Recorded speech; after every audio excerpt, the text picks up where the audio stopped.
Hi there. I promised that I would show you how I helped my daughter transform her stomachache. We start there, and then I'll walk you through different ways that you can do the same with your child.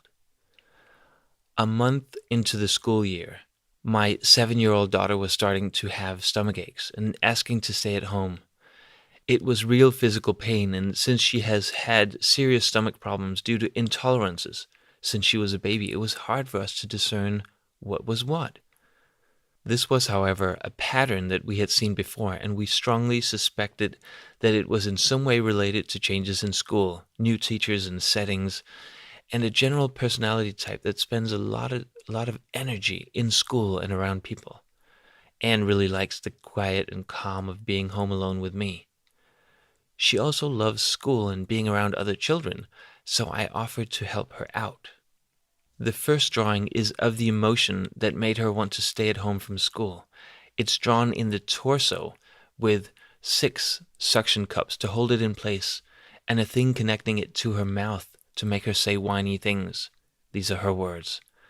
The word next to it is its name that translates roughly into puke love because it made her sick to the stomach, even though she understood that its positive intention was to get her more love when she was at home with a parent.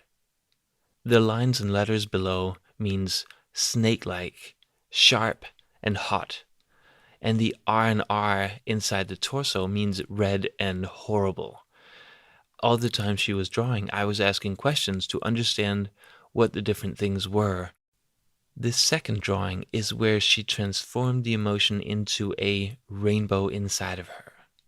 No suction cups, lots of color, and it's bigger inside of her. The name of the emotion is now Princess Rainbow, and it is straight, soft, and ordinary. After she drew them, she got the drawings out in front of her on the table. Then she made a gesture to move the emotion out of her body and onto the first drawing. Then she made kind of a magical wand hand-waving gesture while she placed the second drawing on top of the first drawing. This is where she transformed one into the other. And finally she gestured taking the Princess Rainbow from the paper and putting it into her body again. We've done this exercise 3 or 4 times before this one, and she already owns it and does it in her own way. The next day she went to school without any intervention on our part. She even got herself dressed before coming downstairs. It's been 4 days as of this recording, and there have been no complaints about going to school. And that's the power of transforming patterns from the inside out. I hope that this way of thinking allows you to start thinking in terms of transformation in your child's mind. Accept whatever comes out of your child's mouth as an accurate description of what is going on inside the child's mind. Acknowledge the part of the child's personality for trying to help the child, even if the inner behavior or emotion is no longer useful to the child. Then start asking for details, like location inside or outside the body, size, consistency, color, and so on. Whatever you can ask that stays true to the metaphor being used. If the metaphor is a monster, ask about how it looks and if it's inside or outside the child. Ask for size, color, look, and everything else to describe the monster. Go into details like teeth and hair and ears and whatnot. Then ask if the monster is the child's friend or not the child's friend.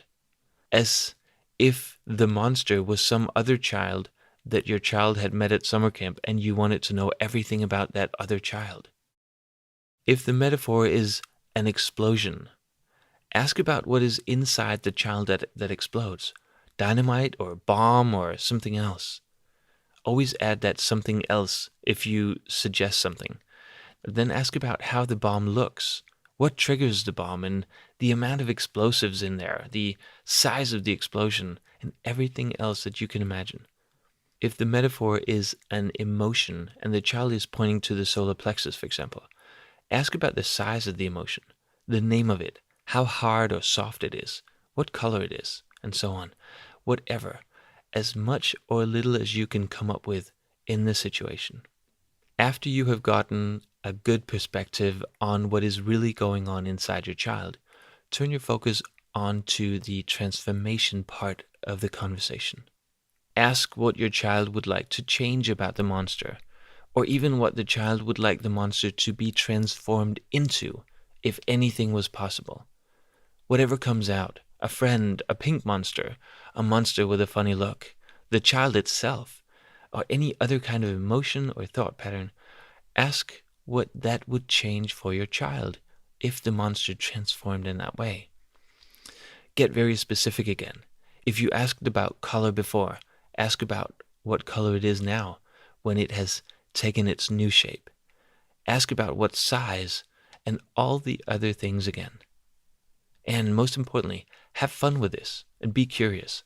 Your child will let you in more easily if you are genuinely curious without being judgmental about what you guys find in there. Remember also that your child has most likely been unconscious or unaware of what you find in there. So celebrate your child for doing this work with you.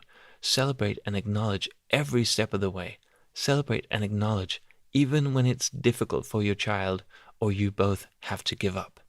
Thank him or her for trying, and then switch out of it into something you both enjoy. The action point for this video is to notice some of the expressions that your child is using, like, homework is killing me, or when I think about that, I get a knot in my stomach, or I hate it when I blow up. Talk to your child about how he feels about having that experience. How does it make you feel that you have the experience of homework killing you? Does it make it easier or harder for you to do your homework that way? How do you feel about the knot in your stomach? Is it helping you or not helping you? Start asking for details like location in the body or outside the body, size, consistency, color, etc. Whatever you can ask that stays true to the metaphor being used. If nothing comes out in your child's language, address the problem that you see that your child has, and maybe you have already externalized in previous action points. Ask if the child wants to change it. Ask, what is it inside of you that, whatever it is, it does to you? Maybe even talk your child through the case with the inner soccer match and the drawing in this video, and ask if they want to draw their emotion or inner state for you. Once again, you might have to start with your own emotion to show them that it's real and allowed, even though it's weird and strange and new. Choose a real emotion if you bring your own ones into play. Then move on to the transformation part and ask if you could change anything you want about this monster or this knot in your stomach. What would you change? If your child is happy just talking this through in normal conversation, then do that by all means. That will make things a lot faster in the long run, although it will make it less tangible for you both right now. A way to make it more tangible is to draw it or build the emotions. If drawing is an option, then you can print the outline of the correct sex of your child below this video and bring that into the conversation. Invite your child to draw the emotion on the drawing, then give him a new piece of paper with an outline and have him draw the emotion again, but this time in the form that he would like it to transform into. Maybe suggest having him change the color to any color he likes for that emotion, and have him draw the emotion when it takes on this new color. If your child doesn't like talking about it or drawing on the outline paper, invite him to draw his own drawings of whatever it is that's inside of him on a piece of plain paper, if he doesn't like the outline. Or have him build it in Lego, or have him build it in clay, or have him build it in Minecraft, if that's easier for him. Once again, you're more than welcome to do a couple of trial runs with your partner or friends. I'm adding a couple of guided interviews below to use with adults and older children. Try them out.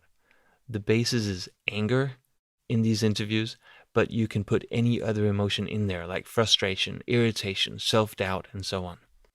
Try it out to get going and to get used to asking questions that you never asked before.